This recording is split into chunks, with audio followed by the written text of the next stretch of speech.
We are so thrilled to be partnering with Hinge. Hinge is the dating app designed to be deleted. As you all know, I'm a huge Hinge advocate as I met my partner of almost 3 years on the app. Even before meeting him, Hinge was always my go-to app because I met more relationship-minded people here and had some great dates. Clearly, I haven't been on the app for a little while, but I re-downloaded it to check out some of the new features. One that stood out to me was the voice prompt, my best friend's take on why you should date me, where your friend can hype you up. Not only does this make the profile creation less daunting, but it's not always easy to see your own green flags. So to test it out, I asked Yue some fun prompts to get her take on what I could put if I was dating again. So the first one, how long have we known each other? What was your first impression of me and how has that changed? Julie and I have known each other for almost 10 years. My first impression of Julie was that she's very social, but I've learned that she has a lot more depth to her beyond the social butterfly that she is. My next prompt, what do you think are my green flags? I would say she's deeply loyal. She believes in love, curious mindset, and she is fearlessly ambitious. And then last but not least, what kind of friend am I? Julie is the kind of friend who will always have your back, no matter what. Damn, that feels nice to hear. So download Hinge and try voice prompts today. Then find someone worth deleting the app for. I was so excited to get my shipment from Last Bottle Wines in the mail the other day, full of incredible red wines, all from Napa Valley. I love wine tasting, so having this to my door couldn't be happier. Also, couldn't be more excited that today's episode is brought to you by Last Bottle Wines. If you don't know already, they're a Napa-based online wine shop with a twist. They offer just one handpicked wine per day until it sells out, and they're always at incredible prices. We're talking 30 to 70% off retail. And the best part is that there's no subscriptions, no fees, and no minimum purchase. And I could not be more excited to bring this offer right now because they're having a marathon sale, which is coming up March 28th and 29th. Even better, we're offering Dateable listeners 10% off your first order with code DATEABLE. So if you are a wine lover like me, this is a great time to join. And did I mention that shipping is 100% free? So what are you waiting for? Mark your calendar for March 28th and 29th or get on it earlier if you want. You can sign up at lastbottlewines.com and use code DATEABLE and find out why Last Bottle is the most fun way to discover and buy amazing wine. The Dateable podcast is an insider's look into modern dating that the Huffington Post calls one of the top 10 podcasts about love and sex. On each episode, we'll talk to real daters about everything from sex parties to sex droughts, date fails to diaper fetishes, and first moves to first loves. I'm your host, Yue Xu, former dating coach turned dating sociologist. You'll also hear from my co-host and producer, Julie Krafchick, as we explore this crazy dateable world.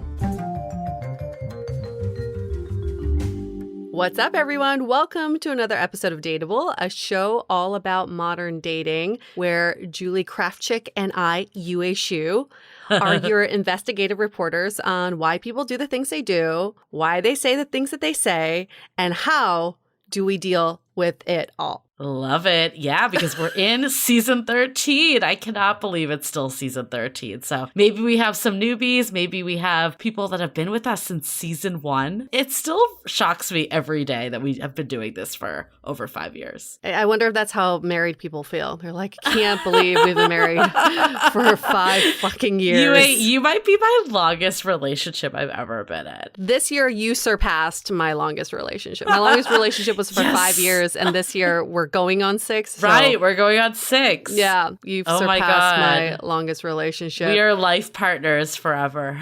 Well, it's a success story. I found Julie not through an app, but through mutual friends.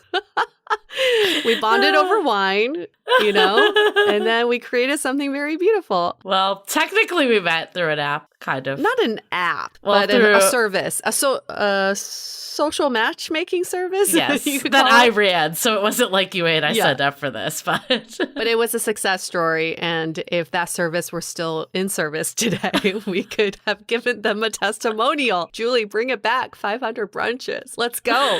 Our first sponsor. Did you ever reach 500 brunches? No, I didn't. it. I did go on a shit ton of brunches. I think this is the way to be. It's just getting out into the world. We had the best story today on our Facebook. I just want to give a shout out to Julia LaSalle. Speaking of being out in the wild, just making shit happen. She was talking about how she was master dating with blueberry pancakes and a shit ton of bacon.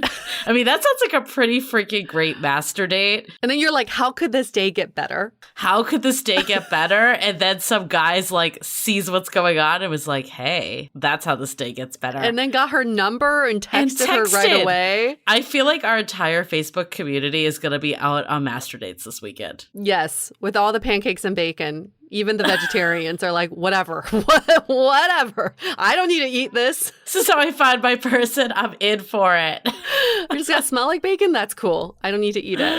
It's all good. This episode, though, is pretty damn funny. A little clue. Fuck boys. What you gonna do? What you gonna do when they fuck you up? You know what's the best about this? So we had Kane Holloway, who's a comedian, so it's going to be funny regardless. And we initially came on with a slightly different topic because we were on his podcast, Don't Take Bullshit from Fuckers. Both of us were guests on that podcast. You may have heard us re-air some of those in the bonus season. And one thing he started talking about with UA's episode, but didn't go too deep, was about how his current girlfriend made the first move. So we're like, oh, that would be a good topic. And it was. And there's definitely tidbits in here for people. But when we started talking, we're like, nope, this is shaping up to be about why Kate is it is not possible for him to be a fuckboy. Like, how he cannot actually be a fuckboy, which ended up being a way better topic. Even though he tried, is just not in his blood, which is also a great way to dispel the myth that men are born fuckboys or they just have these fuckboy tendencies. No, not every guy has fuckboy tendencies. You kind of have to really try. And Kane tried and he couldn't get there. So I had some deep thoughts the other day. Oh, just the other day. I mean, I have deep thoughts every day, but specifically around the topic of fuckboys. I was like, okay, why? You know, like things that people say about fuckboys, right? Like they lead you on, they say certain things to kind of fall into the trap a bit. And maybe they don't have intentions of really being in a relationship. And, or maybe like, you know, jerk you around a little. So you think there's something there and then it's not really as much as you think. So I was wondering, could there be fuck girls? Like, I feel like all this applies to women too, but you never hear anyone talking about fuck girls. Fuck boys is like probably one of the most common dating terms this day and age, but you never hear fuck girls. So I did a little digging and I like to see Julie's search history this night. Oh, I don't want anyone to ever see my search history. What's the female equivalent of a fuckboy? No, so there were quite a lot of articles in 2017 specifically about fuck girls. It clearly did not take off. Clearly, right? No. So there's one that I found that was 12 signs you're actually a fuck girl. Do you want to hear some of the signs? Yes, please. Okay. The first one is you post more selfies than any other pic. Okay. Weird. You text your ex every now and then. I could see this because, like, if a guy was doing this that didn't have intentions of getting back with the girl, we'd call them a fuckboy. Like, that's what people would say. You have your read receipts switched on. I don't know how. I don't get that one.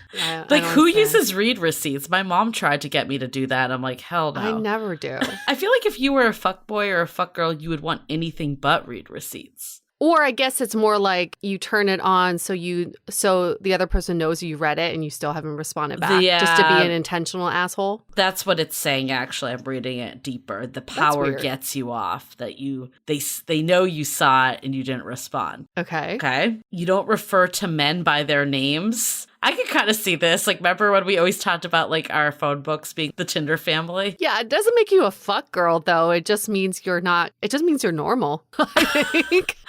Well, define normal. But yes, it probably means that you're a serial dater, maybe not a fuck girl. Or, like, you're trying not to get your hopes up, right? Yes. You string guys along and you've kept men on retainer. So you get attention. I think that one's probably applicable because we would say a fuckboy will keep, like, kind of breadcrumb you, right? To keep you around. You only date men with money. I think that's just a gold digger. I don't know if that's a fuck girl. You've broken the code being with a friend's significant other, cheating. See. That's just bad juju. And then you've left your gal pals or canceled on them just for the D. That's just called being horny. And your gal pals would totally understand.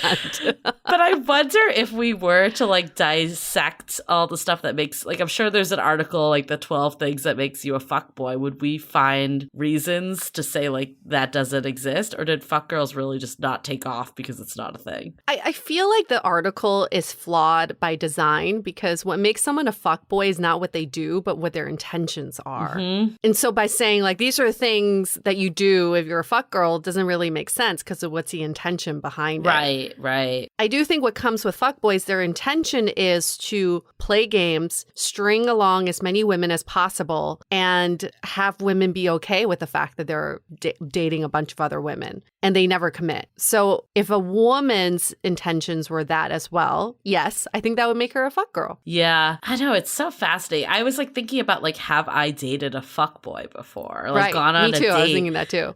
And I don't know. It's so hard to tell because it's like if you relay something, it's all how you interpret things. I think I've definitely been in situations where maybe like I thought it was more than it actually was, but was that because they had ill intentions, or was it that they just were confused or testing the waters and like seeing how things were going? I don't know if it made them a fuckboy or just part of natural dating in some way. Okay, well, I think that's very much related to our question, right? Okay. The question that we've been getting since Fuckboy Island is so popular right now. Some people may not have had experience with fuckboys. So the question we've been getting recently is, how do you know when you're dating a fuckboy? And so maybe this is a great time for us to answer this question, but I also want to pull up this text my friend just sent to me. And she said, my therapist told me you're used to picking up crumbs and making a beautiful cake, but you deserve more than crumbs.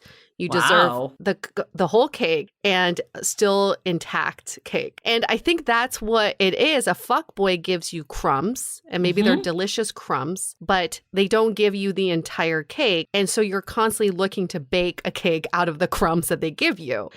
But a true gentleman, a true nice, kind person would give you their whole cake and it'd be delicious from the get-go. So I think what makes someone a fuckboy is that they never give you their whole self because they're spreading their crumbs everywhere. Yeah, I think what also makes someone a fuckboy, we said it before, but intention. I think this is a big one because someone might give crumbs because they're in a place that they're unable to be in a relationship. And you could argue, are they a fuckboy? Are they not a fuckboy or fuck girl or not a fuck girl? Because at the end of the day, the result is the same. But I do think there is not a malicious attack. Like if someone is being upfront and honest and, they're like, I do care for you, but this is happening or whatever is going on in their lives, I think that's a lot different than someone just falling off the face of the universe and then hitting you up at 2 a.m. when they're free. Yes, right. And along the same lines, I think fuckboys are very honest too, because they they want the power dynamic of telling you the truth and still having you stick around because of it. So even if you watch Fuckboy Island, I know Julie does not like that show that much. I'm okay on that show. I was really into the first 2 episodes and then I'm like, all right, they're all fuckboys.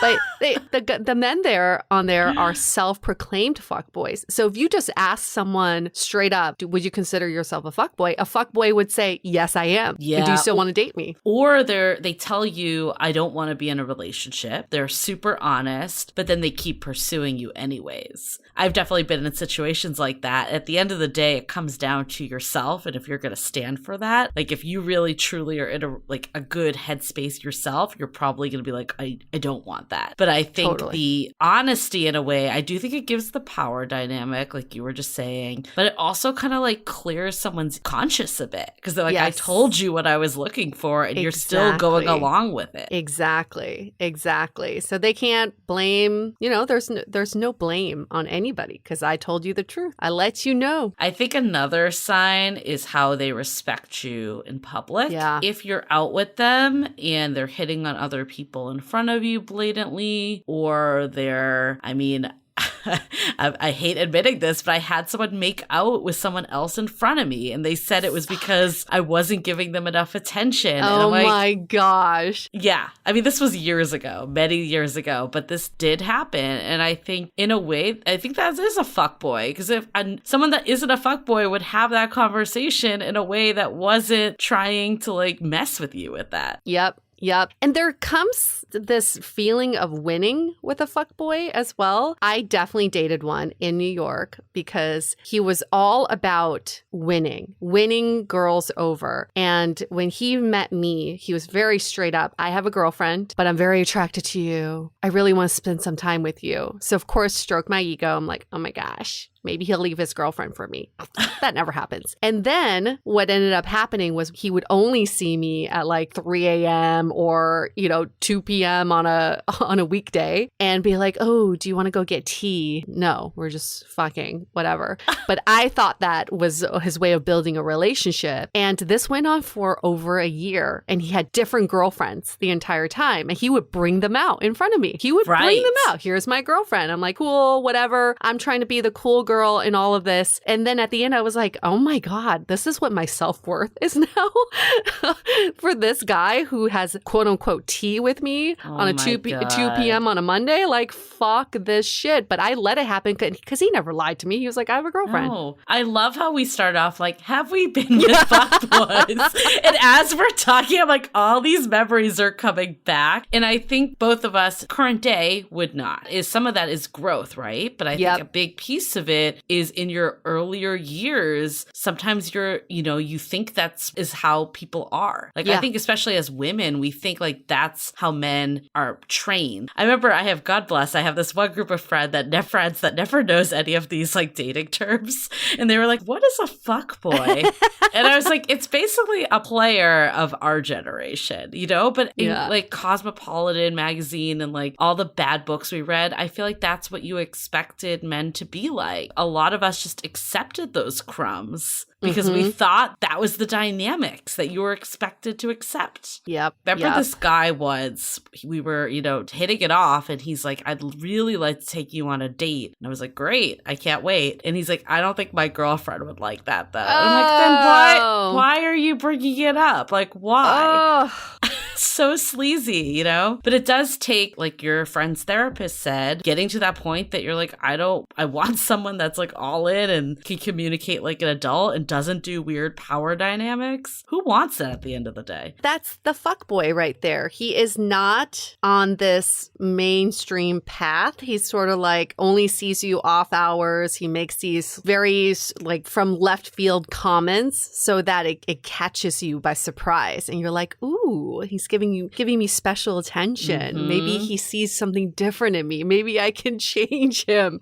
And then you got to think, damn, that poor girlfriend who has to deal with this guy. But they can change. We had an episode of last season. Is it the timing or the person with your friend? Jesse. And he was definitely a reformed fuckboy that changed his ways. I think, though, the key was he did it. Yeah. Someone, she did not change him. It's not your job to change this person. They need to want to do it themselves. And she had to move on with her life first. Yes. Before he realized that he wanted to change. But you're never going to be able to change someone. They just have to do it themselves. And fuckboys very well know they're fuckboys. And they only want to change when they want to change their identity. And you can't push that along. So just leave them the fuck alone on Fuckboy Island. Yes. But you found a keeper, like in this episode with Kane, when someone actually tries and they can't do it. That's the best sign that that's a keeper.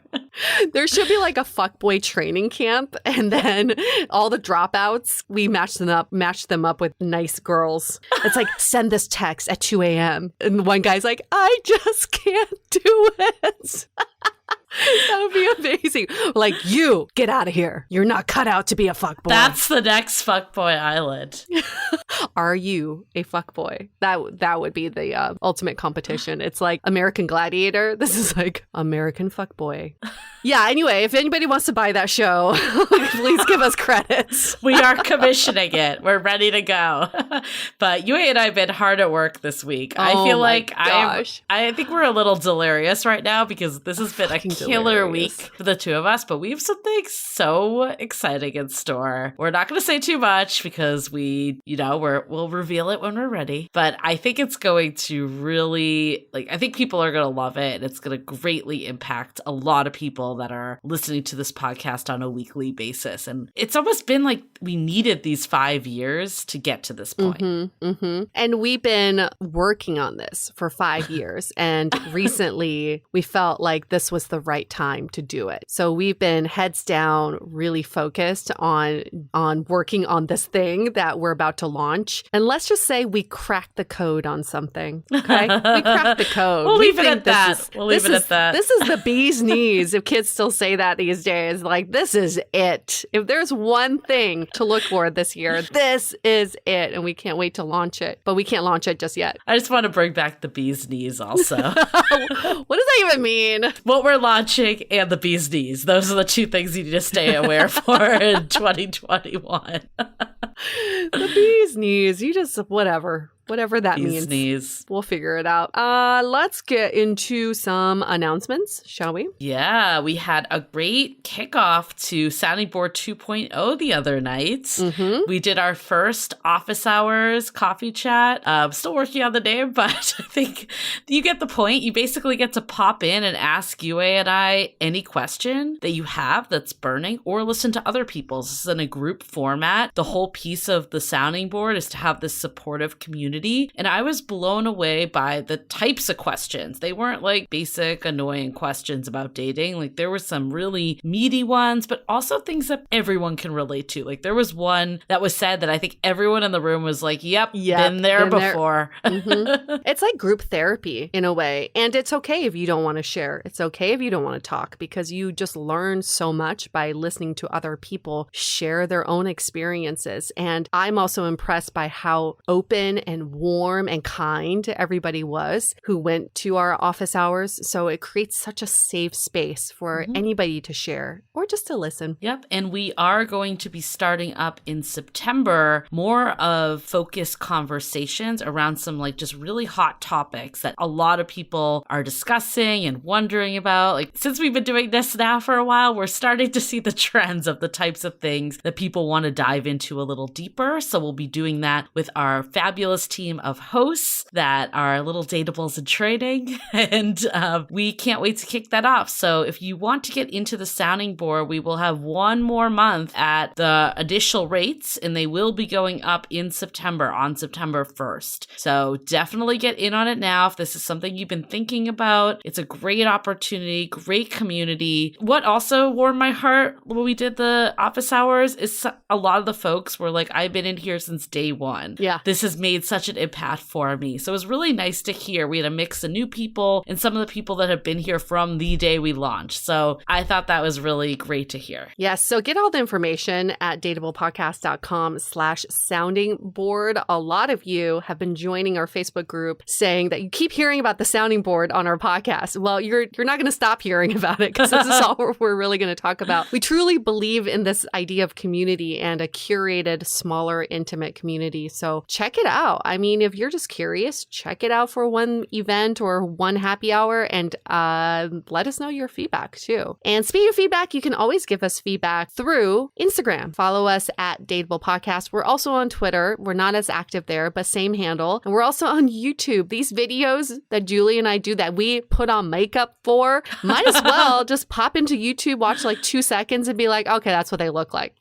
Exactly. You can see so much different dynamics than just our voice voices. I know life would be easier if we didn't even have YouTube, but we want to do it because it's nice to be in front of you all. And it gives us an opportunity to, get ready and not wear pajamas.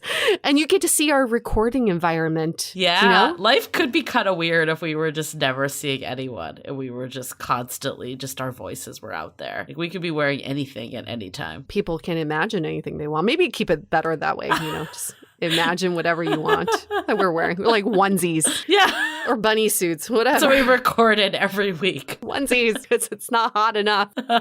Go to YouTube and find out. Go to YouTube, yes. How about every week we change up the onesie? So you have to go to YouTube to find out what it is. How is that for a teaser? And just a last reminder is it really helps us when you give us reviews in Apple Podcasts. We had a guest recently tell us that is exactly how her manager booked her on our show, because her manager looks at how many reviews a podcast gets, and the more reviews you get, the more legit you appear to be. So if you can give us 5 stars, write a little nice blurb, we really highly appreciate that, because that's what helps us propel and grow in a direction that we wanted to go. Yeah, and this guest was killer. This has been someone Yue and I both wanted on the podcast for, I would say, at least a year now. She is phenomenal. We're going to have that episode coming soon. And yeah, this is what makes it happen.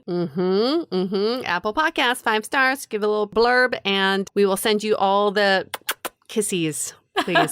It's karma for your love life right there.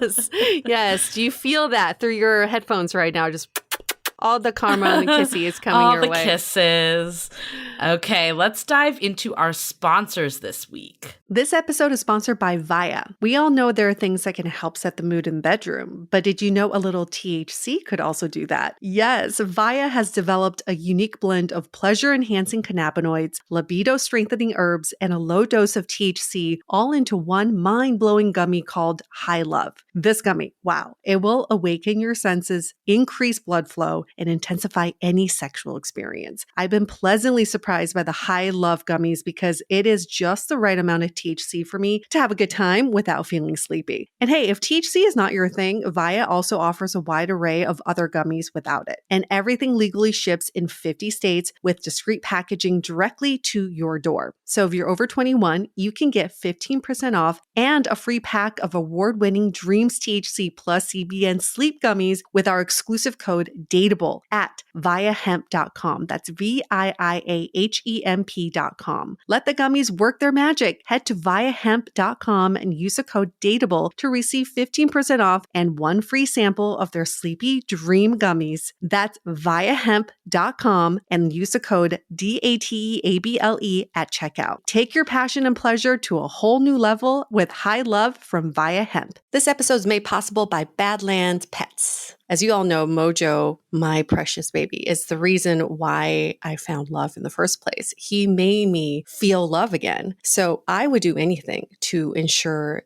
his health and longevity. And actress Katherine Heigl and I have that in common. She's helped save over 16,000 dogs through her foundation. And after doing a ton of research, she feels there's one place we can look to improve any dog's health, and that's their food. So fortunately, she found that just by adding a few special superfoods to her dog's food, she saw huge transformations in their health. So she's made a 20-minute video explaining step by step how anyone can do the same thing to see incredible changes in their dog's health. I've definitely re-looked at what I'm feeding Mojo and making sure that, hey, he only has one life to live, and I want to make sure it's the best damn life. So if you want to keep your dog healthy and happy, go to badlandsfood.com/dateable and watch Catherine's video right now. Again, that's badlandsfood.com/dateable. This episode is made possible by Armoire. Armoire makes getting dressed easy. With a clothing rental membership from Armoire, build the perfect wardrobe with brands that are high quality, unique, and recommended just for you. All you have to do is take a 5-minute style quiz and select items from your dynamic, personalized closet. The styles show up at your door in as little as 2 days. Then when you're ready for new clothes, just swap them out. Listen, I live in Southern California. There is absolutely no need for puffer coats or any sort of those winter jackets. But when I travel anywhere else in the world in these cold months, I'm often burdened with the task of getting winter clothes. And now with Armoire, I can just rent my winter wardrobe. It's brilliant. Right now, our listeners can give Armoire a try and get up to 50% off their first month. That's up to $125 off. Just visit armoire.style/dateable. That is armoire.style, spelled ARMOIRE.style/DATEABLE to get up to 50% off your first month and never worry about what to wear again.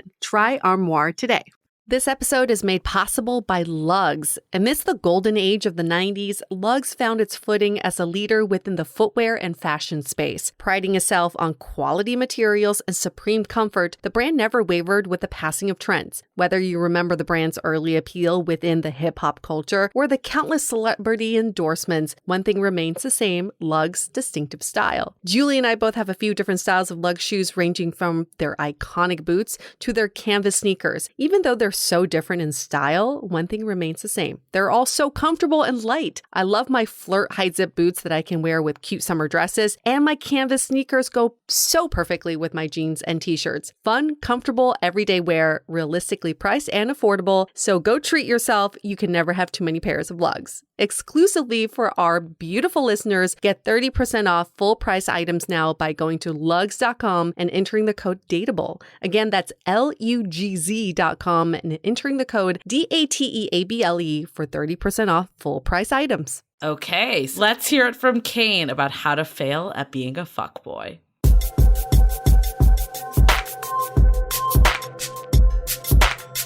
It's so great to have you on our show because both Julie and I were on your show, Don't Take Bullshit from Fuckers, otherwise known as DTBFF. Yes. You and your co-host were so nice to us that we thought we would, show the same kind of hospitality. So Kane, if you don't know about Kane, he is 34 years old. He's a comedian, co-host of Don't Take Bullshit from Fuckers podcast and Well Actually Pod. Is the acronym WAP for that one? Yeah, we just changed it. We just changed it to WAP. We were so excited when that song came out. Because you know what? Frankly, I don't care for it. I feel like... Have you seen the music video by chance? Yes. My gosh. It is aggressive. So, Well Actually Pod is not really WAP, but it has the same acronym. No, yeah. You're not going to get WAP listening to that show. It's very nerdy. And if you do, then even better, right? Yeah, it's good. Well, yeah, no, if you do, then we're your podcast, but you might get DAP. A dry ass pussy. Yeah. Or dope ass pussy. Dope, yeah. Look at it, right? Right. What were we doing? We were introducing Kane, right? Before we got into this conversation. Like, what was this episode about? So Kane is 34, originally from Seattle. He lives in LA, but he's currently in Seattle for a few months. He's recently in a monogamous relationship. And what is interesting is that you were divorced during the pandemic and dating for the first time in 8 years, figuring out a new relationship. Yes. That's crazy turn of events. Yeah, that was a weird time for me. That was a weird time. I bet we definitely want to get into your current relationship, but I guess before we do, can you kind of take us back before you met your current girlfriend to what kind of dating was like coming out of that divorce in COVID times? Well, it was getting back into dating after an 8-year long relationship when you don't have to worry about meeting people. You never downloaded the apps, and then to be thrust into it. And on top of that, COVID. So now there's all these new rules that the dating community they're already aware of how dating is. Like I'm out of the club, so I'm coming in learning all the new dating rules, on top of which they're making up new rules because of COVID. So I gotta know how dating is and now what dating is like during COVID. It was weird because like a few girls, like I'd go fly and see my family, and then I met someone on Hinge, and then when I came back to LA, I was living in LA. I got a COVID test, and then we were supposed to meet up, and then like later on, she was like, "Oh, do you want me to get a COVID test?" I'm like, "Yeah, it's." Yeah, it's COVID times. Yeah, you're like, COVID if time. I'm getting one, you're getting one also. Get a COVID test. I don't even, why are we even doing this? So it was, it made me think too, like, you gotta really, really like someone to get back in your car and then go to a deserted parking lot and sit in line in your car and then get a swab up your nose. Than to just go have socially distanced coffee with a person. That is a lot to ask of somebody. And I just was like, I don't know if I like anybody. I don't know if I can like anybody right now enough to want to do that all the time. And then like take COVID out of it. I don't know if I want to put pants on in general to go meet. Who said you had to put on pants to go on dates? Yeah, exactly. I don't want to. I can imagine the culture shock, though, if you've never dated before or it's been a while. Like, when did you get married? How old were you when you were actually dating before getting married? I don't know. I was like in my early 20s whenever we met. And we just sort of, we went really fast, too fast. And then because of that, like we hit it off and the spark was so like, it ignited so fast that we were like, oh, let's just keep it going. Let's just let's do all the things. It's kind of like a great lesson I had to learn. You know, I'm still applying to my life, but like at a certain point with a relationship that starts off really, really like on fire like that, where you're just like going, the relationship can kind of turn into a goal checklist where the relationship by itself isn't enough. It's what are we reaching towards next as a couple? Like, what are we succeeding at as a couple together? And then you get to the wedding. I canceled the wedding a couple times. Like, we got engaged much earlier. Like, we got engaged like 3 or 4 months into dating each other. Oh, wow. And then we couldn't stop fighting. So I cut it off and I said, no, we shouldn't get married. I think that's a terrible idea. So we took it off the table for a while and we kept coming back to it. So eventually we got to it.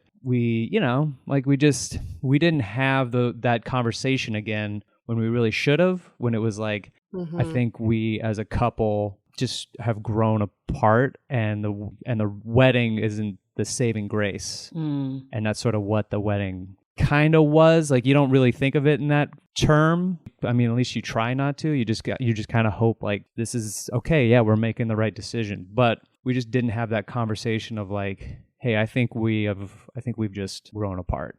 Kind of. How long were you married for? 6 months. Oh, really? So you were in a relationship for almost 8 years before you got married. Wow. I feel like so many people can relate to that, because in relationships, a lot of times we work towards these milestones at the expense of the relationship, thinking that we have to accomplish these milestones to get that seal of success on our relationships. But then when people get married, when they have kids, when they get into the house that they built together, they realize, oh shit, we never worked on our relationship, the foundation of our relationship. And then it starts falling apart pretty fast. Right. And we were both comics, and the thing is, it's like, so we're like gone a lot. And, you know, there's a Seinfeld episode where Jerry describes a relationship, and he's actually talking about Elaine has this relationship going with a neighbor of hers where they're on a waving basis. Like, they don't actually know each other's names. They just like wave at each other, and then all of a sudden like the waving went away and it was a polite nod, and then the nods went away, and now there's this animosity between us, and it's based out of nothing. And Seinfeld's like, a relationship is like an organism. You starved it and then it turned against you. And that's a pretty good representation of what we were doing. We don't hate each other, and we ended very amicably, but at a certain point we were just like, there was an animosity that we couldn't really figure out what, like, there was no substance to it, you know. It was just like, it was like holding a balloon you don't want to hold, and you're just like, there's like nothing, there's really, you know, there's nothing to it, there's nothing exciting about this balloon. It's not floating, it's not going to give me a high or anything right now. It's just like, so what are we doing? And that's when we had to pop the balloon. I hope that made sense. So you walk out of this relationship and you basically have no dating experience. I mean, I think 20s to 30s is a whole different ballgame of dating. So So you're back in it in COVID. Were you like, before you met your current girlfriend, were you dating anyone else, or is she kind of like the first person that's kickstarting this? I dated a couple people, and it was just something. A lot of my girlfriends were trying to turn me into a fuckboy. They were like, they're like, "Yo, it's time. It's fuckboy summer for Kane. You've been the nice guy, and it's time to just like get your dick wet, dog." And I was like, "All right, I mean, I guess so. I don't know what I have to do to accomplish that as a goal."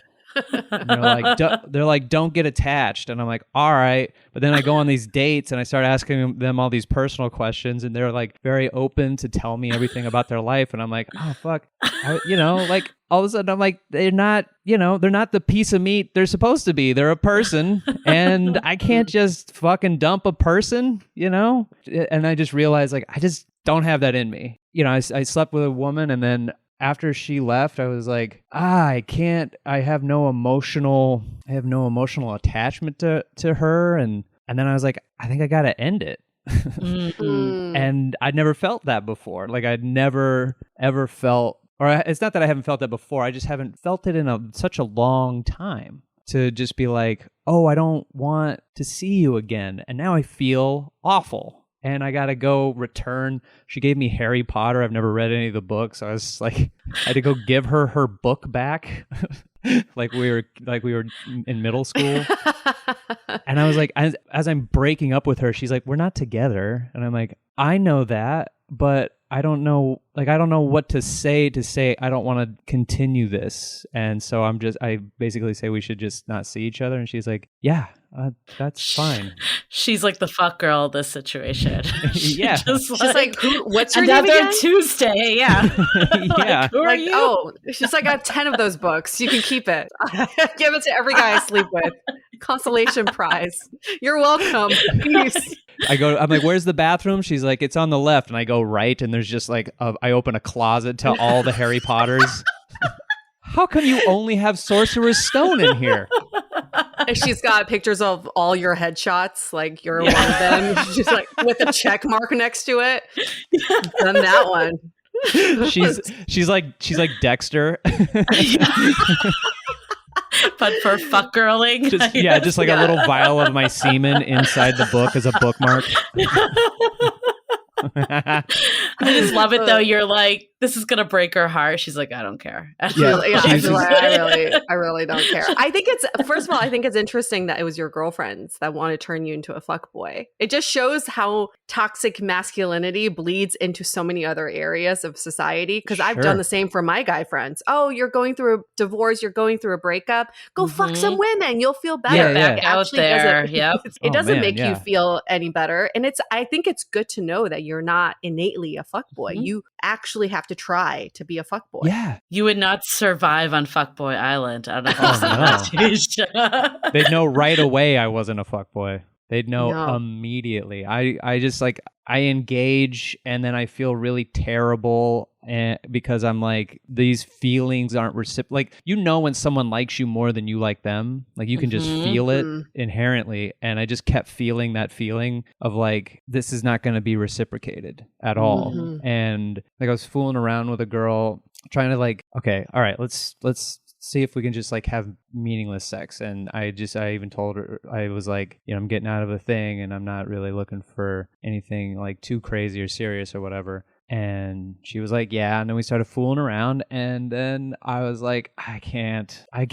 Like, I don't want to do that again. I've already done this twice where I sleep with someone and then I'm like, I feel nothing. And now I want them to leave. And I feel like shit for like 2 weeks. And maybe it's just like some ego thing I'm not realizing of just like, did I break her heart or whatever? I just like didn't want to keep having the breakup conversation. So I just was like, I don't think we should sleep together. It's not going to happen. I'm not really into it. And it's just like, I'm not there. And she's like, okay, that's great because I don't want to sleep with you right now anyway. Like I would want to build up to that. I would want you to be my boyfriend first. And I was like, oh, then we definitely should not be sleeping together. Definitely end of the road for you, miss. Yeah.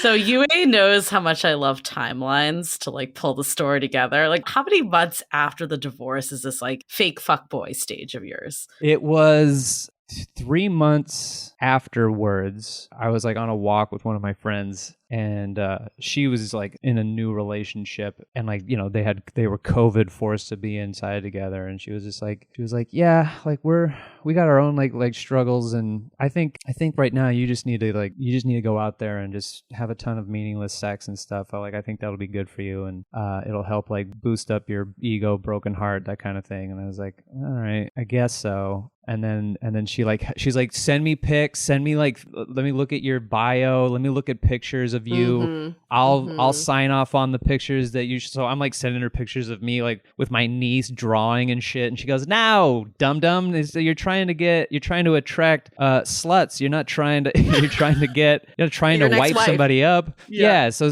no kid pics." And I'm like, okay, I don't know, you know, and so dick pics only. Yeah. Just dick pics. Oh, no dude, kid and pics, I was just dick pics. Just your dick, or just you clean shaven. And then people were like, "Is that a dick?" Yeah.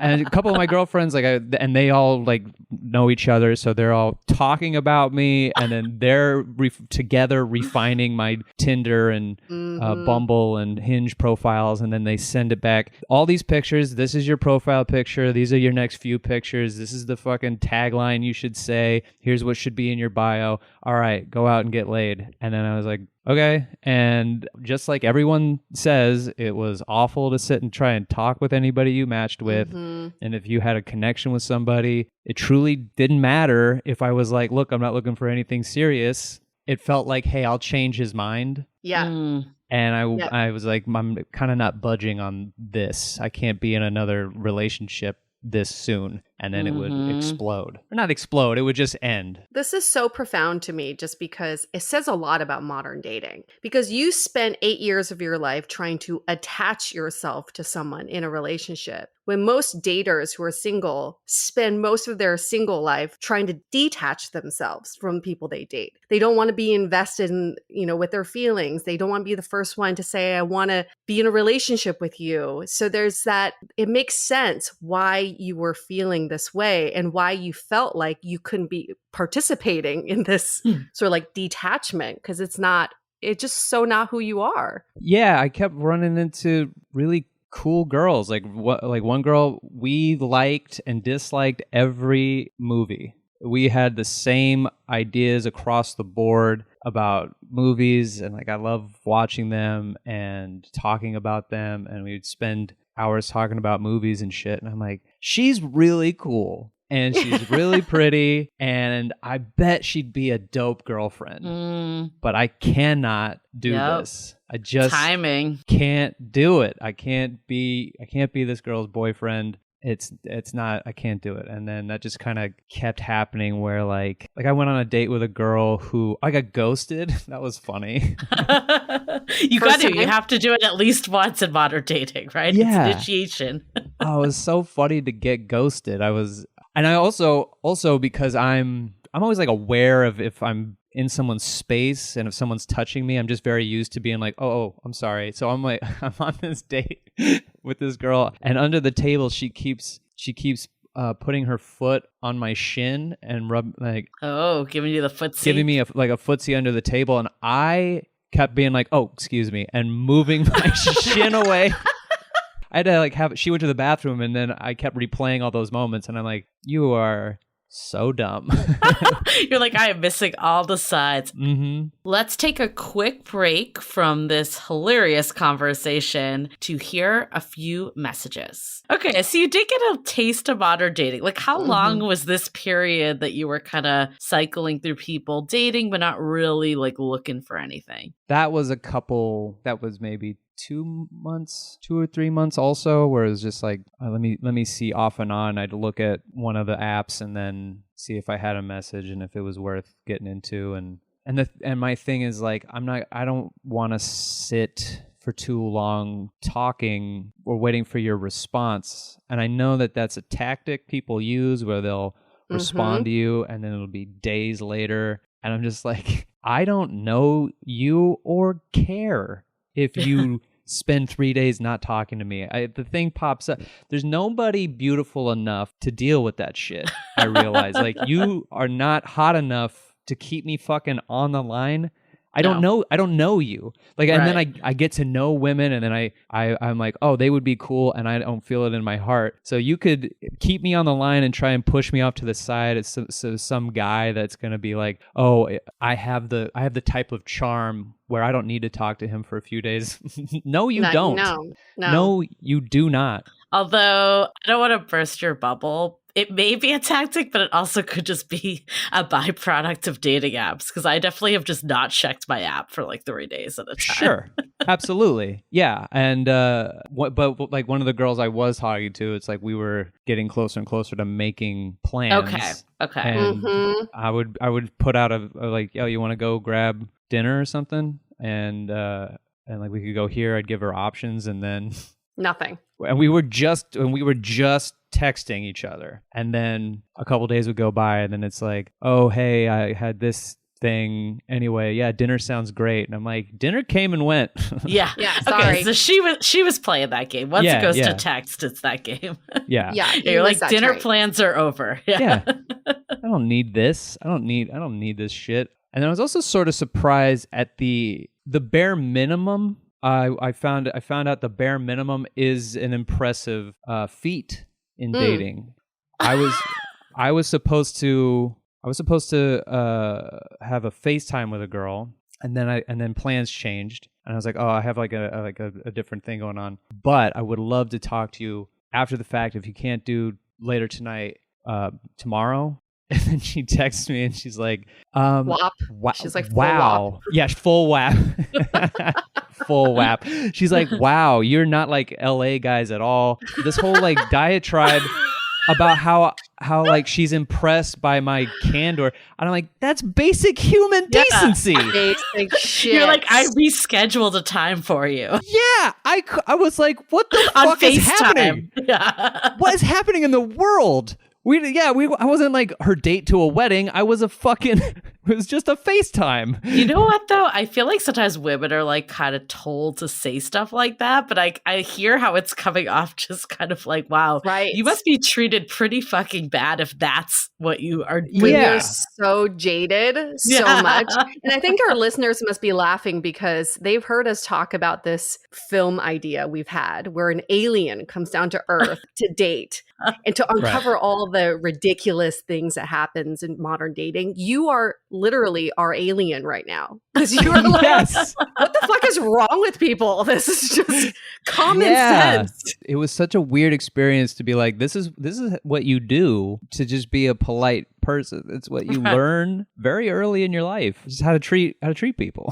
For whatever reason, I don't know why dating feels like people just can do garbage behavior. Like it's acceptable. And get away with it. Yes. Yeah. And what other world would that be acceptable if you just, bailed on plans with like an employer or something? Yeah. And just didn't contact them to reschedule. Oh my God. Yeah. And it's such an easy, and what's funny too is on Don't Take Bullshit from Fuckers, we'll get emails in, and we were getting these emails in before the divorce, and so I was like looking at these emails about guys ghosting our female listeners and how like they'll drop off for a few days. Both Greg and I are like, fuck him and block his number and move on. Then I rethought about it when I was getting into dating, and I was like, all right, if that happens to me, now I'm in their seat. So what is that going to feel like? And then it happened, and I was like, yeah, fuck them. I didn't know them. The thing about all relationships, any relationship, is they previously weren't in your life, and you were doing just fine. Exactly. You were rolling around the streets, living your life. You were going to work. You made money. You have friends. And you got family, you had traditions, you have all this shit without them, and then they go into your life, and all of a sudden the rest of your world shuts down because you're just like, they're not talking to me. Well, fucking then kick them to the curb and go back to what your life was like before they rolled in to try and fuck it up. Fuck them. Especially these people that you met for like an hour. And I know sometimes easier said than done. I think it's always easier giving this advice when you're not in it than when you are in it. But I feel like sometimes we let people have just too much power over us to your your too point, it's like you met for an hour. Who the fuck cares about them? Like save Yeah. it for someone that's going to really hurt you, you know? Yeah. And what we hear from our listeners is that most of the time they don't even like that person. All they want is to win the popularity contest. Yeah. Yeah. I just want to make sure they like Validation. me. Yeah. Ego. It's ego Oh, driven. yeah. And there's nothing cooler than someone just being like, "Oh, I don't care." Yeah. Like, "Oh, Yeah. hey, I'm back." "Oh, you were? I haven't thought about you for a week." "Oh, well, do you want to get together?" "No, I No. don't." Yeah. Well, the way I look at it is they're making room for the right person. They're stepping out of the way, making room for the right person. And that kind of leads us to, you made it on the other side. You've met someone now. Can you kind of share, because you guys did not meet on an app, can you kind of share the story of how you met? Yes. So Greg went on Girls Gotta Eat, and which is a show out in New York, and I'm sure your listeners have heard of it. And Absolutely. Yes. yeah. And Greg, for anyone that is not familiar, hopefully they listen to you and I on your podcast, but he is Kane's co-host. And we're going to have him on the podcast later too. Gregory Barrett, wonderful person, wonderful man, very funny, very helpful dude. Helped me get sober. One of my best friends, love him to death. And Greg goes on Girls Gotta Eat to talk about the days of He's Just Not That Into You when he wrote the book, sort of how it came about. I won't spoil that here. I'm sure he'll retell it here. And there's also the Girls Gotta Eat episode, but he also wrote on Sex and the City. And so he was talking about Sex and the City, and that episode aired. Our numbers exploded out of nowhere. And so I was like, all right, let me listen to this show. So I listened to Greg's episode, and I was like, that was funny. Let me listen to another one without Greg. So then I started listening. As the show is going, I'm like, who's the short one? Who's like very, very Bubbly. sexual. Oh, she's bubbly, very sexual. very sexual, very bubbly, very funny. And then she said her name, and I was like, okay, which one's Raina? So I went on Instagram, and I looked her up. Gonna stalk on Instagram. Yeah. And she's I was easy like, to stalk too. Oh, yeah. And I was like, oh, okay.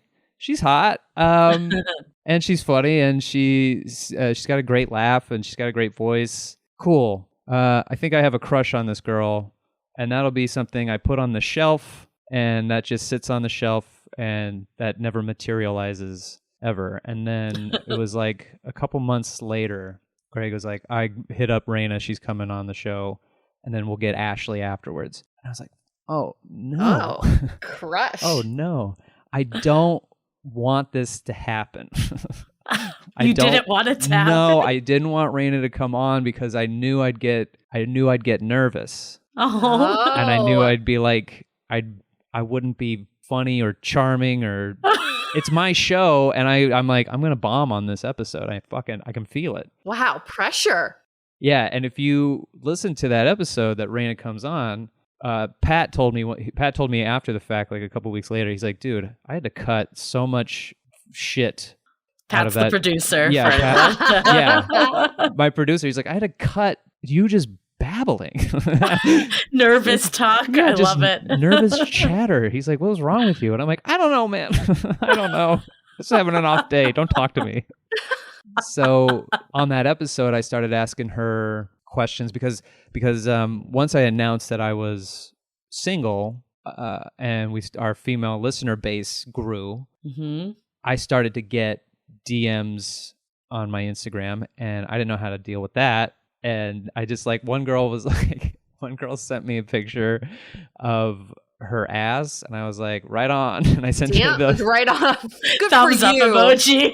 Yeah, I sent a thumbs up. I didn't know what to do. I have no idea what it was like to. You can't be a fuckboy. We've already established yeah. this. So now I'm just getting these messages, and I'm like, I don't even. And girls are. We do an episode on dick pics, and I'm like, I've never sent one before my whole life, so I don't know what angles to do. And then I kept getting messages like, send one in gray sweatpants. And I'm like, I started asking her these questions. So I'm like, Oh, that's how you got your in with her. Okay. yeah, it's like, if I were to be with someone or talking to someone and they ask for a dick pic, A, do I send it? And B, what do I send? And should I send it in gray sweatpants? And she was like, okay, and started breaking it down what I should do and how she likes it. And then she had like a bunch of funny stories of different times she got dick pics sent to her. And then we got done recording and she was like, hey, if you start to actually take some in gray sweatpants, send them to me. I'll like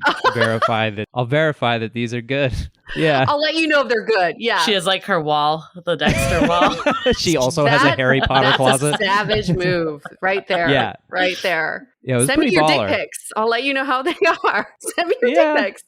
Stranger? I don't know, but I'm still kind of picking up like, okay, at this point, are you like, this is someone I want to pursue? Because I don't know how I'd feel if someone was, it sounds like you guys are kind of having like friendly banter. I know some of it was on a podcast, so there's some of that going on. Right. But like, the exchange of men and women kind of like asking each other for advice, it doesn't necessarily scream like I'm into you. Sometimes people interpret it the opposite. Yeah. And we got done recording and then it was like a few hours later. I had posted a picture of me with my other podcast co-hosts saying like the face you make when you're the third wheel, because they're a couple. My other two podcast co-hosts are a couple, and she sent me that picture on my DMs and was like, if you were sending more gray sweatpant dick pics, then you wouldn't have to worry about this. Good line. Whoa. Yeah. Whoa. I remember being like, this isn't happening, because I had crushed on her from afar and sort of like in my own mind thought that that's not real. Like that'll never be a reality. So when she started talking to me, I was like, she doesn't like me. She's just being nice. So then I call my girlfriends and they're like, she's not into me, right? She's just being nice. And I sent screenshots of our conversations. And my girlfriend goes, do you know, are New Yorkers like just known for being nice people? Do you know them as the stereotype? Very great question. Yeah. I was Question. like, I guess not. She's like, you're so dumb. Why are you so thick? This girl likes you. Stop it. Like flirt back. Just flirt back. She's playing virtual footsie with you, and you keep Yes. saying, "Excuse me." Yeah, I keep Sorry. trying to get away. So I send her my number, and then we start talking about the Food Network because she's a big food blogger, and then and then it just sort of progressed from there, where I just periodically would send some dumb sentence that she didn't know how to respond to, because I'm just nervously trying to figure out how you flirt over text. And then she said at one point she was in Miami and she was with a friend and she took a picture of a basket of puppies. She sent that to me like, hey, look, a basket of puppies. And I said something stupid about COVID that was like, that's proof COVID is like almost over or something. And she was like, what the fuck does that mean? Then she looks at her friend, she goes, what does that mean? And then the friend goes, I have no idea. She's like, who says that after a picture of puppies? And so they're like, oh, he obviously isn't into me. But then I just kept, I could sort of feel it going away. So I started to be Send a the dick little pics. more aggressive. Yeah, I just sent my Yes. Be dick. a little more direct. I feel like I wouldn't know what those texts meant either. Like, I think you're always like, is this person into me? And, it's someone you're obviously into. But I think when things aren't clear and it's kind of these like ambiguous texts back and forth, that's when things either fade out if people don't step it up a notch, or both people are just kind of like, what is going on here? Yeah, and I finally was like, hey, let's you want to have a phone call? Okay. And she was like, yeah, sure. So we scheduled a time to talk on the phone. And then we talked for about 5 hours on the phone. Wow. Yeah. And the time difference between LA and New York, it was like, by the time we started to the time we ended, it was 2:30 a.m. her time. Holy shit. And I had like the rest of the night to myself afterwards. So then she woke up the next morning and I was like, how are you? I texted her like, how you feeling today? And she was like, I think we should break up. I can't do this anymore. She kind of gave you like bait. I would say she didn't make like the full first move. She gave you kind of like that, permission to come and make it happen. Yeah. I mean, she was very, very, like we'd talk about sex, we'd talk about whatever. She like kept the conversation rolling, and I just sort of felt kind of unsure of myself, and that's how I knew I liked her, because before I was very, very sure of myself because I just didn't care, and like I didn't care that that any conversation with these women would progress into anything. So I was very much myself and said whatever popped into my head, no matter how weird it would be and seem or whatever. This time around, I genuinely hope that I'm not fucking it up, and I'm fucking it up. I keep like stumbling over things and sending texts that don't make any sense, and then I'm all like in my head about it. Eventually, when like we jumped on the phone, I could tell like, oh, I can be. She made me feel very comfortable right away on the phone. And I was like, okay, I don't have to worry about being cool. Because I was just trying to be cool. That's all it was. I was trying to be intriguing. But mysterious. But she was already talking to me. So it didn't make any sense. I feel like she dropped more than hints, though. Because think about it. This is a girl who co-hosts a really fucking popular podcast. She's so well known on Instagram. She lives in fucking New York. What is she doing wasting her time talking to you on the phone for 5 hours when there are millions of other men she's into it. in New York? I mean, I just see the writing on the wall. It's like, obviously she's into it. Right. I thought maybe not. I thought maybe she just wasn't. I Just want like a virtual friend. She just yeah, I think I might be fun to talk to, I guess. I don't know.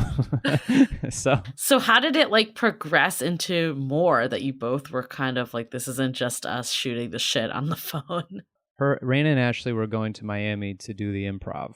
My mom lives out in Florida, so I hit them up and I'm like, and she was also drunk texting me one night, and she was like, I'm going to be in Miami if you like want to come out to a show. And I was like, all right. And so I talked to Greg, and then I talked to my girlfriend, and they were both like, hey, man, if COVID has taught us anything, basically the life is too short conversation. And I was like, yeah, all right, fuck it. So I bought a plane ticket to Miami, and then I told her I bought it. And then she was like, I guess, had like a little bit of a panic on that end. She was like, oh, I was just being cheeky. She was like drunk texting me, so she was like, oh, it'd be kind of fun if you were in Miami. And then I bought tickets, and she was like, okay. Just kidding. Yeah, that's a lot. So instead she was like, how about I come out to LA first? And then if we hit it off, Miami is a good idea. Oh, She didn't realize you were incapable of being a fuckboy. So she's like, I'll throw that out there. He won't really do it. Yeah, exactly. And so then she came out to LA. We were talking a lot about snacks when we weren't talking, like having sex innuendo conversations. We talk a lot about the best type of snacks, and her favorites are Cheez-Its. And yes. she had a pretty shitty, and I told her about Tim's Cascade jalapeno chips, which is a West Coast, mostly Seattle chip company. It's the greatest chip on the planet Earth, and she's never heard of them because they're not out in the East Coast. So she has a really bad flight experience getting out to LA. So when she finally lands, she's like, "Hey, I'm gonna take a nap and like recalibrate. Then we can meet up." And her hotel was right next to my apartment. So I'm like, all right, now that I have all this time, more time than I thought I was gonna have today, here's what I'll do. I'll go out and I'll get her Cheez-Its and jalapeno chips, and then I'll ask her if she likes flowers.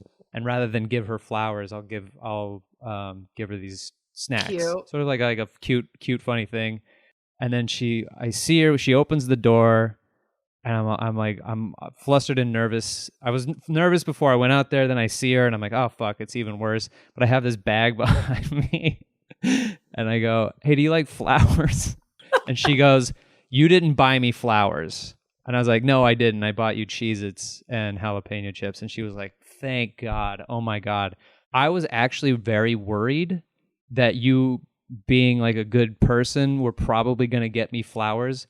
And I was like, how do I pretend that I like that he got me flowers? Because I feel like he's a guy who's going to get me flowers. And I've actually been dreading the idea of you coming and getting me flowers. And I immediately was like, I would never get you flowers. Yeah, I was like, how is this romantic gesture becoming unromantic right now? Yeah, she's like, I just like, yeah, I can't get flowers from you on the first date or whatever. So we kept joking about how I'm like, okay, great, I'll just never get you flowers then. And not to brag or nothing, but I'm a really good flower picker. Like I can get a good bouquet going. And I'm like, but you'll never know because I'm just never going to get you flowers. It'll just be a cavalcade of Cheez-Its and jalapeno chips. Always. So then when I go out to New York, she goes, do you like flowers? And I'm in her apartment. I go, no, I don't like flowers. And she bought me flowers. Oh, that is so cute. Yeah. It's always good to have these like running jokes though. Yeah. So this might be a hard question to answer. Mm-hmm. But do you think it was the person or the time or a combo of both? I think it was a combo of both. I think her schedule, her show schedule, like going on the road and theaters and all the comedy clubs that she would have been doing had there not been COVID, she probably would have been more unreachable. So it would have been a lot harder. But now that we had like nothing but time to talk and get to know each other, I think the timing was sort of fortuitous, and then it lend itself to sort of build on a relationship from afar. What about your time though? Because you were in a place of like, I don't want a relationship. I'm trying to be a fuckboy. Yeah. How did you what do you think about your timing with this whole thing? Well, I had after one of the last girls, I just was like, I'm not gonna date anymore. Like I have no interest. I deleted all the apps immediately, and I was like, if I'm gonna meet somebody, it's just gonna be organically. I don't care that much to manufacture a meet cute on these apps. So fuck it, I can wait. And then we did the podcast like a month later or something like that. Yeah, or at least been a year. Like a full year, maybe some change after the breakup. Mm-hmm. So then I was like, I had like stopped it. I was like, no. And then of course, they always say once you stop looking, it finds you or whatever. Mm-hmm. But that's kind of what happened, where I was like, I'll just meet somebody organically, fuck it. And then that's what happened. And also you didn't meet under the context of dating. Right. Yeah. So there was no pressure. Yes. Yeah, exactly. And that was my whole idea for meeting somebody new. It's like, if we hit it off through happenstance, cool. Mm-hmm. But trying to build myself up on this shit for it only to like fall apart because I can't get my head around it. Because also it doesn't feel meeting them in person after meeting them on the apps didn't feel real. Like when we connected, I didn't feel anything. And then when we'd be in person, I'm like, this is the same kind of feeling where it's just like, yeah, I'm talking to you, but I have no real, like, none of that great dating energy you need when you're excited about somebody. But you did kind of realize from apps that you, at the core, are a relationship type of guy. Mm-hmm. Yeah. And it sounds like when this came in, you obviously were super into her, clearly had a crush on her before you even met. Yeah. And it was kind of like, okay, at this point, like, I'm going all in with a relationship, or were you kind of wavering with that still? I wanted to make sure that I was not moving super fast again. So whole thought process is, still, because it's still a new relationship, is like, because, a lot of people, and I think a lot of couples, especially young couples, have a tendency to meet someone they feel knows them like no one else, because, of course you're attracted, so you're just fucking all the time, and you guys are like eating food. I think Christopher Titus has a funny, he's like, all you're doing is fucking and eating, I think. and then so you're having like these deep, long conversations, and so you're like, no one gets me like them. And then you're like, we should move in together. We've known each other for 2 weeks. We should move in together because you're my soulmate. Then you move in, and then you're like, why do you put garlic salt on everything? Why I didn't know that about you. And look, it's not a big deal, but if you do it again, I might cut your fingers off. And then you have these big blow up fights out of nothing. And then you make up because you're young and you're just moving too fast. And then you have another blow up fight over nothing. And I don't want to repeat that. And so my entire idea is like, hey, we met long distance, getting to know each other. And, as the space between us gets smaller, I don't want that to go away. So if we get to a point where we move in together, I don't want to fight about garlic salt. Right. I want it to be, if we're going to argue, it's going to be about whatever real issue is going on. Yeah.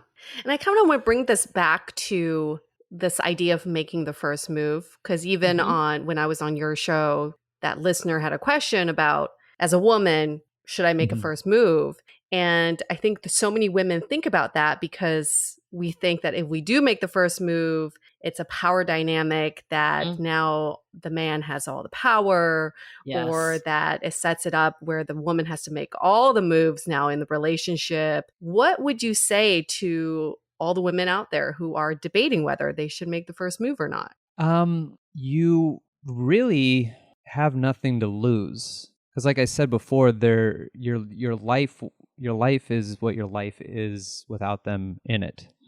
And then they're new and exciting, and they pop in, and you want to progress. And if that's what you want, and no matter what kind of hints that come around, no matter how many hard hints you drop, if the guy seems like he's not getting it, or he's sort of, or you're in what feels like a friend zone, I would just say, like, just be blunt, because and once you do that and they say no, then you go, oh, they weren't into me.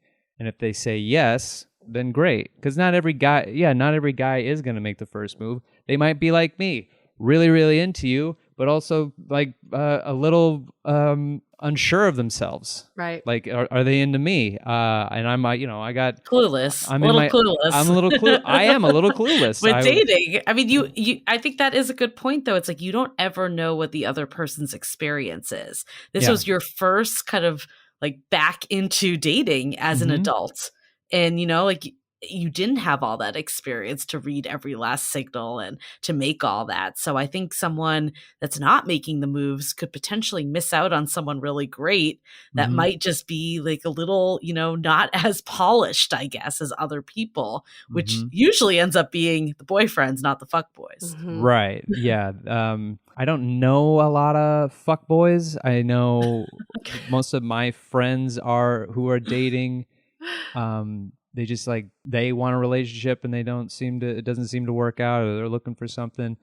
So I don't run with a lot of fuckboys, or at least I'm not aware of them as such. But a lot of my single guy friends kind of go through a similar thing where they'll put in, like, my buddy Jay has a funny thing where it's like, I don't why do I have to always have a good line? I always have to have some sort of fucking fancy line that I got to throw out there. It's like, that's why I like Bumble, because if they hit me with hi, then I can just be like, hi, that's all you got. Like, the amount of times I've heard women be like, that's all you got is hi. Is so there's like having like a fancy line or something. It's like when people say, like, what do you say? This is how I feel about talking to people when in dating. Same way I feel like talking to hecklers, like being heckled. People will ask me, like, do you have a stock line? It's like, no, I don't actively write heckle comebacks so I can be funny. It's just like, hey, if whatever comes in the moment, I hope I'm fucking funny when it happens, and I hope I can destroy at that moment and make it funny. And that's how I feel about talking to somebody on the apps or talking to somebody in person. It's like, why make up a line that they can judge as good or bad? Like, if it's shit, then they're going to be like, yikes, dog. But if it's good, they're still going to be like, wow, that was a good one. And now you're being judged on your ability to write material so you can get in their pants. It all feels materialistic in a way. Like, dating can be very materialistic. Well, what did he say? Well, he had this line where he asked about if my ass hurt because I came from heaven. And it's like, boo, did you fucking have a conversation about something? Or did you guys just want to fuck? Did you even get to that point? It's a maddening process that I didn't spend a lot of time in, but enough time to get annoyed at it very quickly. Well, I think to your question of like, does it have to be like this forever? I think in today's world where a lot of women, myself included, want an equal relationship, I personally would not want a guy that I couldn't text first because what type of relationship does that lead to ultimately? So I think having, making that first move or putting the ball in that guy's court and just letting them know that you're interested, I don't think it needs to mean that like forever you're always going to be the one doing it. You're really just getting something off the ground. Yeah, I think we need to stop muddying the waters with all of these should we, shouldn't we? Do I talk to the guy? What do you want? I think you need to always ask yourself in this moment, at any moment, what do I want? Do I want to talk to them and tell them that I like them? Because that's so fucking exciting when you're just like, shit, I want to tell them that I have a crush on them. Mm-hmm. And the moment you do, you feel very liberated, whatever the reciprocation is later on, because you're gonna be alive after the fact. Yeah, it's about taking control instead of waiting for someone to express their interest, which we still don't really know what that could look like because some of us don't understand certain signs. So why not take control and move things forward? I used to be that girl who was like, I can't be the one making the first move because I've had guy friends tell me that I lose my value if I do that. And then I turn around and I go, I wouldn't date any of those guy friends. Like, those are the guys I want to date. So why am I asking them for advice? Who cares what they think, right? And that's why they're still single. So I think that piece of advice is so great for all of us to hear is, what do I want right now? And what can I do in this moment to get what I want? That's a really good segue into our takeaways, because I feel like, there's so much that I've gathered from this whole conversation. And, we always say a lot of it's an evolution. I think it's actually good that you use the dating apps. And I'm very pro dating app. I met my boyfriend on a dating app. Like, it can definitely happen. But I do think, especially for someone that's kind of getting new into dating, it's a really good way to be exposed to a lot of people and learn what you do like and what you don't like and kind of get you over that hump. So like you said, the right person comes around and like you're like, I'm ready for this person. I'm ready to kind of make something more. I've gotten that fuck boy, fuck girl energy out and ready to move on. So it's all a process. And in general, like we're saying with the making the moves and stuff, so many times no one's making any moves, just it's action. Like, action goes further than ego. And I think that's so important because so many times when we've let ego get in the way, just nothing happens. Right. What's so funny too about any of those guy friends that have that advice that's really kind of shit. Later on, you see this happen all the time where those type of fuckboy guys and those sort of alpha male dudes will end up in a relationship with a woman who doesn't take their shit like that. Who would never listen to that advice and if their husband or boyfriend gave that to them. You see that all the time where they're like, yeah, I used to be like this and then I met her and, the dynamics sort of changed. It's like, I didn't lose myself as a person. This is just, we get each other. And I don't feel like I need to play some mind game on her and I know she's not going to do it back to me. Nobody wants to feel like they're being manipulated. And once you find that person that makes you feel like you can be yourself, then you will look back at the person you were and like, I can't believe I'm with this person. But it makes so much sense. It would make so much sense at the time. You don't even think about it when you find a person that just makes you go, I can be me. I think also people always ask, I don't have that much dating experience. Am I at a disservice? I almost think you're at like an advantage because you don't have this jaded behavior. We were talking about just the bare minimum. And I think people shouldn't succumb to like doing that and playing these games. And, I think we always say it's like, fuck all these rules that were told to us. They're not going to help you. And I think sometimes people feel like they need to game dating and figure it all out. And like you were just saying, at the end of the day, it's all about being yourself and staying true to your values and being the good person. Like there's no reason why we should just turn to shit humans because we're on dating apps. Yeah. Because, that's what we do. We have something that seems kind of cool at first and then we try to fuck it up. So of course, try to just rise above that. My biggest takeaway from this conversation is thanks for reminding me that modern dating has become where being in the negative is the norm. And then somehow when you are at status quo, that's like the most amazing thing in the world. So I would take away from this conversation is challenge everyone out there to add an extra 10%. In addition to meeting the minimum requirements of being a good person, what's that extra 10% of bringing Cheez-Its and chips on a first date instead of flowers. I feel like that's the extra 10% that even if the relationship doesn't work out, the date doesn't turn romantic, you have just made someone's day by just adding an extra 10%. And it's the least we can really do. So let's stop living in the negative. Let's go in the positive. Even the bare minimum is just not being negative. Like you see so much negativity of people complaining about dating and all the stuff. It's like, just bring a positive attitude. At the end of the day, people are looking for someone fun to be around and a breath of fresh air. And we always say, if you're complaining to your friends, likely that's seeping into your dating life too. Right. And it's always sort of like you can find a positive out of a negative. So like you try and shoot your shot, or you do something kind of goofy or silly, or you try to be yourself at dinner and it doesn't get reciprocated at the table. The positive is you get to go back and tell your friends what a shit date you had. And then you know how like funny bad dating stories are? The amount of times on our podcast someone sends us a story about how like it just fucking went awry, and the amount of joy that we get hearing that, especially if it's like a close friend where they're telling you a story and you're like, yo, I cannot believe that happened. That's hilarious. And you get to like live that experience and then go, all right, on to the next one. I just remembered something that you said, your podcast, because Greg had a bit of a part to this story too, right? Your co-host Greg kind of had an like he thought that you and Rita were going to hit it off and had her come as a guest almost to set you up. Right, without telling me.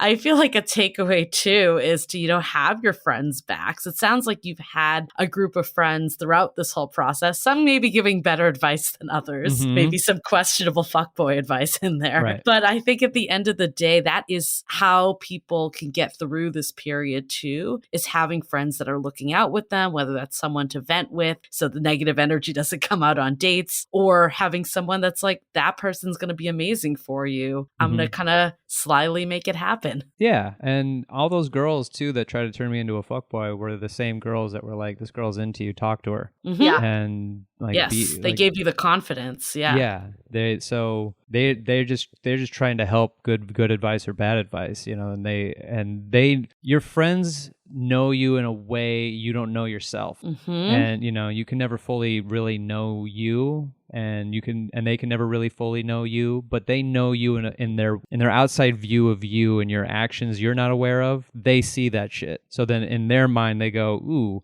Kane's like this, Raina's like this. That kind of seems like that fits perfectly.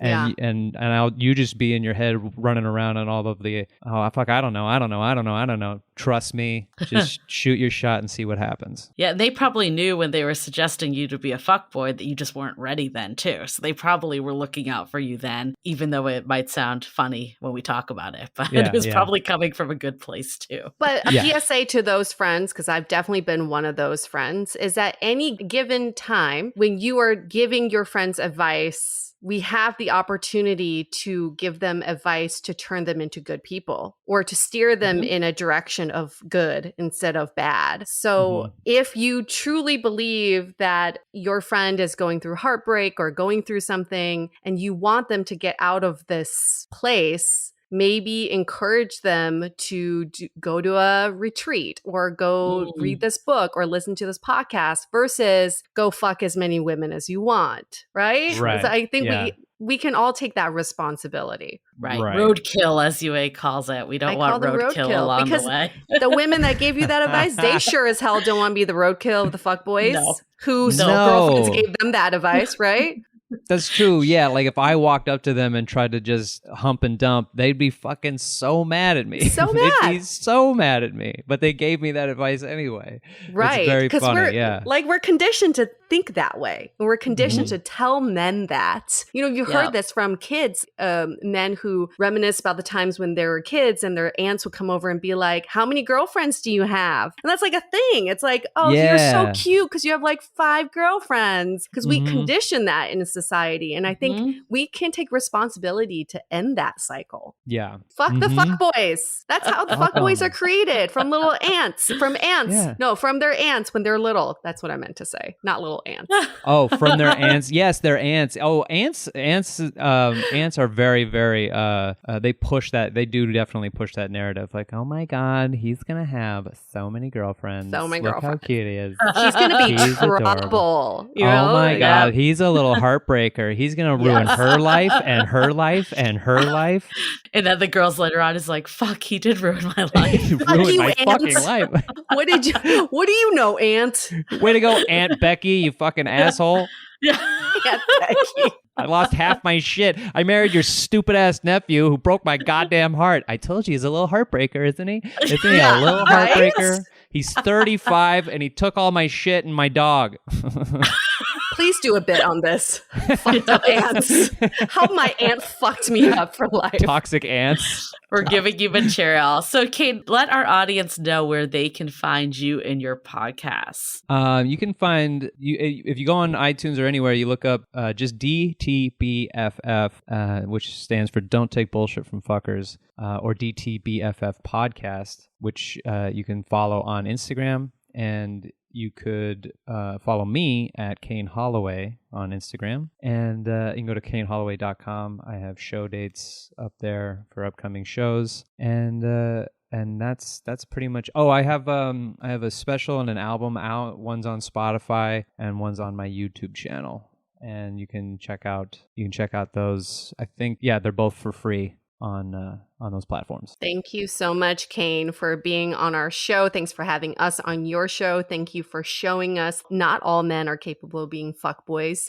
It's true. Would have to really try to be one. It's refreshing to hear that. For all of our listeners, what really helps us is when you give us a 5-star review rating in Apple Podcasts, because it helps us get guests like Kane, who isn't a fuckboy. So the more stars, the more reviews we get, the closer to 5 stars, the more fuckboys die. Okay, that's a promise for each 5-star review. If that is not an incentive to rate us right this minute, I don't know what is. Oh, I know. The fuckboy, the soul in a fuckboy dies, and then a suit appears.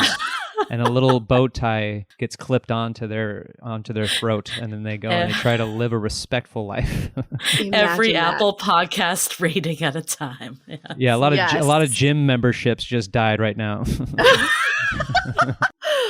All the dick pics disappeared from the universe. They all just a lot off of them. the cloud right now. Yes. Miraculous. Oh yes, it's flying away. Every time you give us a 5-star rating, a dick pic gets its wings. Okay, it flies away. That's right, Clarence. Oh my God. On that note, we're going to wrap this up. Thanks again. As always, we will definitely have you back, Kane, because we can keep this conversation going. And of course, we want to check in how things are going with you and Miss Reina over there. Let's wrap it up. Stay dateable. The Dateable Podcast is part of the Frolic Podcast Network. Find more podcasts you'll love at frolic.media/podcasts. Want to continue the conversation? First, follow us on Instagram, Facebook, and Twitter with the handle @Dateable Podcast. Tag us in any post with the hashtag #StayDateable, and trust us, we look at all of those posts. Then head over to our website, dateablepodcast.com. There you'll find all the episodes as well as articles, videos, and our coaching service with vetted industry experts. You can also find our premium Why series, where we dissect, analyze, and offer solutions to some of the most common dating conundrums. We're also downloadable for free on Spotify, Apple Podcasts, Google Play, Overcast, Stitcher Radio, and other podcast platforms. Your feedback is valuable to us, so don't forget to leave us a review. And most importantly, remember to stay dateable.